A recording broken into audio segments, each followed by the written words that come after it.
अगर आप भी चाहते हैं बिट्टू मलंगिया इंटरटेनमेंट का ऑडियो वीडियो सबसे पहले आप तक पहुंचे, तो लाल बटन को दबाकर चैनल को सब्सक्राइब करें और बेल आइकन दबाना ना भूलें।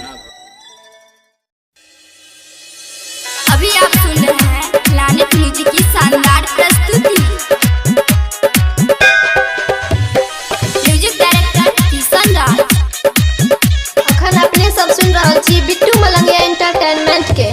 तयलै पार करे नैया छठी मैया अइलै ना, तयलै पार करे नैया छठी मैया अइलै ना, छठी मैया अइलै ना हो भैया, छठी मैया अइलै ना हो, बनतै सबके इहे खेबैया छठी मैया अइलै ना, तयलै पार करे नैया छठी मैया अइलै ना।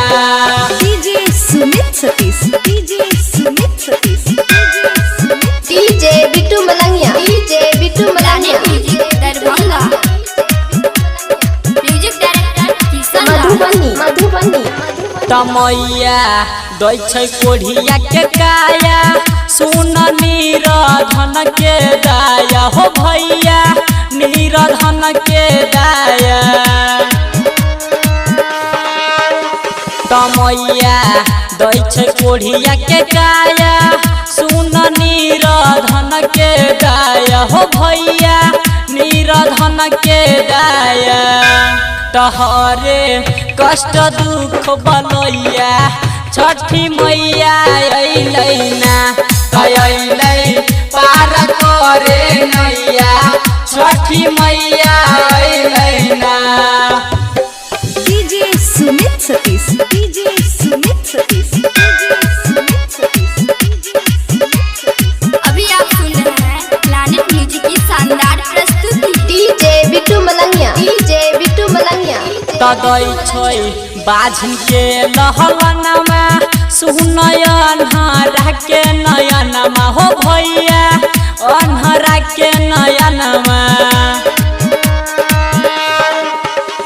तदै छै बाझन के लहलनमा, सुन अन्हरा के नयनमा हो भैया, अन्हरा के नयनमा।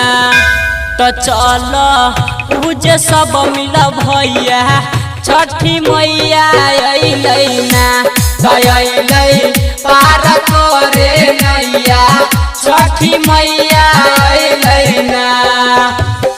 DJ Sumit Satish, DJ Sumit Satish, DJ Sumit Satish, DJ Sumit Satish. Planet music Darbhanga. DJ Bittu Malangiya, DJ Bittu Malangiya. Kishan Raj. Writer कहै सोना कुमारी, मैया लागै बर न्यारी हो भैया, लागै बर न्यारी। त कहै चंदू किशन बिहारी, मैया लागै बर न्यारी हो भैया, लागै बर न्यारी। रमन जी यादव बनल गबैया छठी मैया अइलै ना, तयलै पार करे नैया छठी मैया अइलै ना। presented by Bittu Malangia entertainment।